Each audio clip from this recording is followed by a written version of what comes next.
à tous, merci de nous retrouver pour ce nouveau numéro de J'ai l'info, le magazine du Grésivaudan. En France, il frappe chaque année environ 150 000 personnes. Les AVC, accidents vasculaires cérébraux, représentent la deuxième ou troisième cause de mortalité dans le monde et la première cause de handicap. Pour tenter de prévenir et de sensibiliser la population, la commune de Bernin organise une conférence sur le sujet. Elle sera animée par le docteur Olivier Detente, neurologue au CHU de Grenoble. Il est notre invité cette semaine, mais avant de le retrouver, on jette un œil sur le sommaire. Des enfants valides qui jouent au basket dans un fauteuil roulant. À travers son projet baptisé Ça roule pour tous, le centre de loisirs des Adrets sensibilise les plus jeunes au handicap. L'eau, une ressource mais aussi un investissement. À Chapareillan, une microcentrale flambant neuve devrait produire plus de 2 millions de kilowattheures par an, une électricité entièrement revendue à EDF. Et puis comme chaque semaine, retrouvez nos bons plans sortis pour le week-end dans la rubrique Agenda à la fin de cette émission. Changer le regard sur le handicap à travers le sport. Une dizaine d'enfants des centres de loisirs intercommunaux des Adrets et de la Terrasse ont participé à la première édition de Ça roule pour tous. Durant 4 jours, ils ont appris à jouer au basket avec les joueurs du Mélan Grenoble Handi Basket. Ces enfants sont parfaitement valides et pourtant, c'est dans un fauteuil roulant qu'ils s'initient au basket. Âgés de 8 à 12 ans, ils sont 13 à participer à la première édition de Ça roule pour tous, une semaine de sensibilisation au handicap à travers le sport. Je me suis dit que si on commençait à initier les enfants avec un handicap moteur léger, ce serait plus simple pour les enfants de discuter avec eux et de s'intégrer avec eux. Et j'ai remarqué au début qu'il n'y avait pas de tabou du tout auprès des enfants par rapport aux personnes en situation de handicap. Dribblés, passés, shootés et surtout roulés, les joueurs du Mélan Grenoble Handi Basket avaient concocté un programme ludique et varié sur 4 jours. Au coup de sifflet final, les enfants savaient maîtriser le fauteuil et les gestes techniques de la discipline. Mais l'objectif était ailleurs, changer leur regard sur le handicap. Mission accomplie. C'est pas parce qu'ils ont un problème qu'ils peuvent pas faire du sport et faire ce qu'ils ont envie de faire. Je trouve que c'est un projet extraordinaire qui a rencontré d'autres personnes handicapés qui peuvent faire du sport comme nous et s'amuser avec eux. Je trouve ça un projet super. La sensibilisation, le cheval de bataille du club de handi basket. Des initiations sont proposées aux établissements scolaires, aux structures jeunesse et même aux entreprises.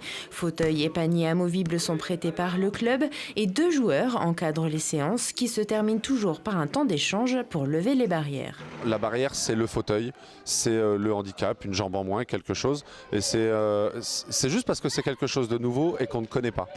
Si c'est banalisé, si on apprend à les voir dans la télé, dans la rue, et qu'on se comporte correctement avec eux, c'est-à-dire comme des gens normaux, des personnes humaines, et qu'on leur parle normalement droit dans les yeux et pas droit dans le fauteuil ou dans la partie en moins, et ben tout se passera bien.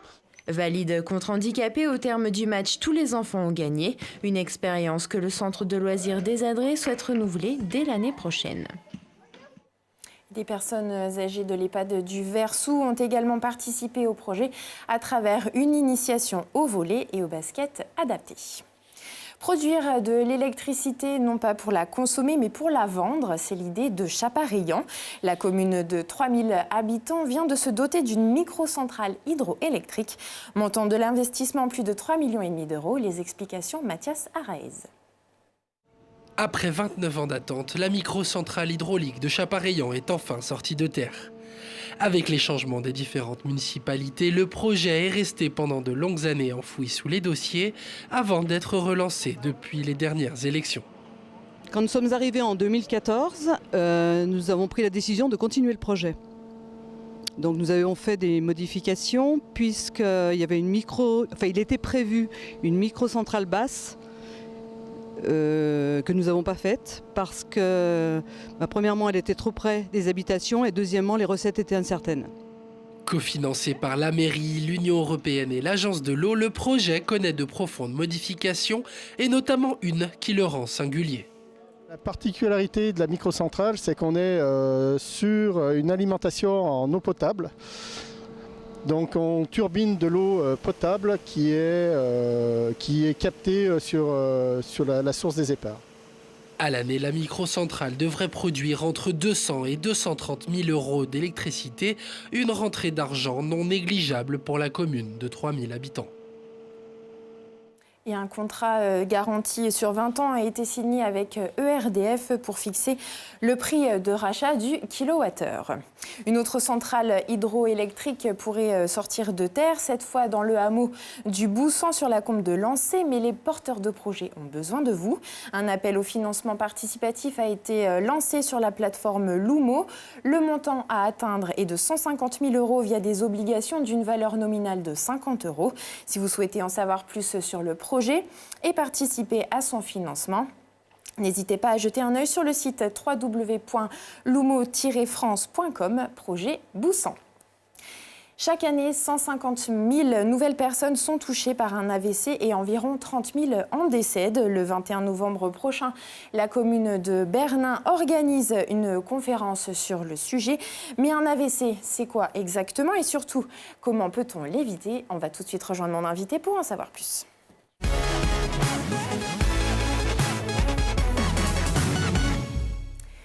Docteur Olivier Detente, bonjour. Bonjour. Vous êtes donc neurologue, responsable de l'unité neurovasculaire au CHU de Grenoble. Vous êtes également chercheur.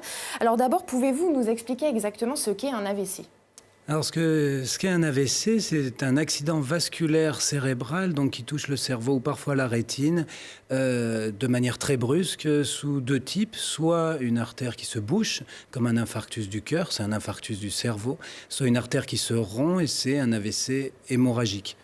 Et les signes de cet AVC, c'est un signe neurologique brusque, donc instantané, sous forme d'une paralysie, par exemple, d'une paralysie du visage, d'une perte de parole ou d'une perte de vue très brusque. Comment est-ce qu'on doit réagir si jamais on est témoin d'un AVC ? Il n'y a qu'un seul geste à savoir, c'est d'appeler le 15.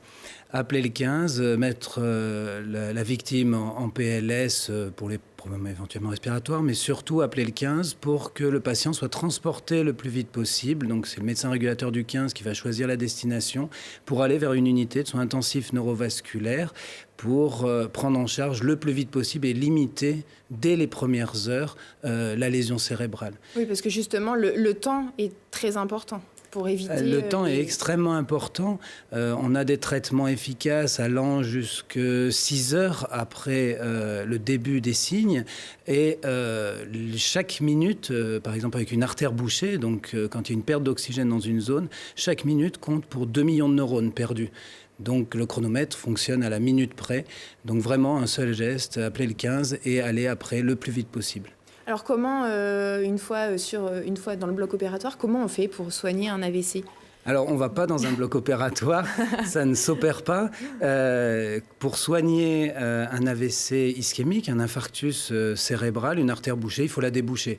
Pour ça, il y a deux techniques. La première, qui est la thrombolyse IV, qui est une injection de quelque chose qui va solubiliser le caillot. Donc ça, c'est une perfusion à mettre en place très rapidement. Et l'autre geste, qui est un geste de radiologie interventionnelle, où on monte dans les artères, exactement comme les stents pour les coronaires, et on va attraper le caillot à l'aide de stents et ramener, comme avec un filet, ramener les plus gros caillots, donc pour les plus gros AVC. Alors, est-ce qu'il y a un public spécifique ou un âge spécifique pour les AVC, ou alors est-ce que tout le monde peut être atteint d'un AVC ? Alors, il n'y a pas d'âge spécifique. La moyenne d'âge est à 72 ans, comme les maladies vasculaires liées aux facteurs de risque, à l'hypertension, à l'âge, au diabète. Mais ça existe chez l'enfant, ça existe dans la petite enfance. Il y a en France environ 1000 enfants qui sont victimes d'AVC, avec les mêmes signes, un déficit, et à prendre en charge de la même manière, sur des causes qui sont un peu différentes, mais ça touche toutes les tranches d'âge. C'est pas parce qu'on a un enfant qu'on ne fait pas d'AVC. Est-ce qu'on peut prévenir le risque d'AVC ? Oui, la prévention, c'est la même chose que sur le cœur, sur les maladies vasculaires, l'infarctus du myocarde, toutes ces maladies vasculaires qui sont liées aux facteurs de risque. Les grands facteurs de risque, bien sûr, il y a l'âge, mais l'hypertension, le diabète compte pour beaucoup, le cholestérol, ces facteurs qui sont généraux, pas si spécifiques de l'AVC, mais des maladies vasculaires en général. Est-ce que ça peut être aussi génétique ? Est-ce que si mon grand-père ou mon arrière-grand-mère a eu un AVC, est-ce que je suis peut-être plus sujette à ça ?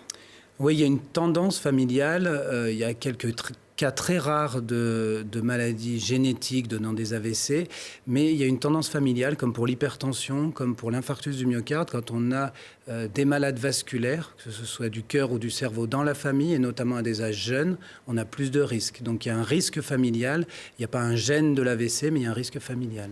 Alors vous coordonnez un projet européen qui s'appelle RESTOR, qui prévoit d'évaluer une thérapie cellulaire chez des patients 15 jours après leur AVC. Alors quel est l'objectif de cette étude ? Alors l'objectif, c'est de trouver, c'est pas le seul projet sur le sujet, mais là, c'est d'aider à la récupération. C'est-à-dire qu'après ces premières heures où on a la lésion cérébrale, on fait ce qu'on peut en urgence pour limiter la lésion, mais après, on n'a pas de traitement pour cicatriser le cerveau et améliorer la récupération. Donc, excepté bien sûr la rééducation et le travail qu'on peut faire pour réapprendre. Donc l'idée, c'est de trouver un traitement, et aujourd'hui, les cellules souches, l'injection de cellules souches, pourrait favoriser la récupération et la cicatrisation du cerveau. Donc ce projet européen sur 5 pays a pour but d'essayer ce traitement par cellules souches, de voir d'une part s'il y a une bonne sécurité d'emploi et de voir s'il y a une efficacité. Alors j'ai lu dans un article qu'apparemment vous alliez cibler 400 personnes, c'est ça ? Oui, c'est l'objectif final du projet. Le projet dans son ensemble, c'est de cibler 400 personnes. On a déjà fait un essai à Grenoble avec des cellules souches sur 30 patients. Il y a eu d'autres essais. On est à quelques dizaines de patients pour l'instant. Donc on va commencer un essai de sécurité sur 15 patients et puis après l'étendre avec un objectif final effectivement de 400 patients pour prouver une efficacité si elle existe. C'est une étude qui va se faire sur combien d'années ? Alors là, on est parti sur un projet de 5 ans. On fera, je ne pense pas, 400 patients sur les 5 années, puisqu'il faut aller pas à pas pour un problème de sécurité et de tolérance. C'est sûrement sur les 6-7 années qui viennent. On aura donc l'occasion d'en reparler dans ces quelques années. Merci beaucoup, docteur de Tende, d'être venu sur notre plateau. Je rappelle donc que la conférence sur l'AVC aura lieu le mardi 21 novembre à 19h à la salle des fêtes de Bernin. Vous allez rester encore quelques minutes avec nous, le temps de l'agenda.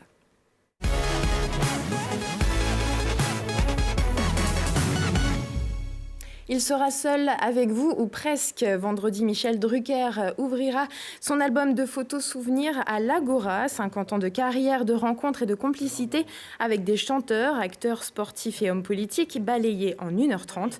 Le tout raconté avec une bonne dose d'humour et d'autodérision.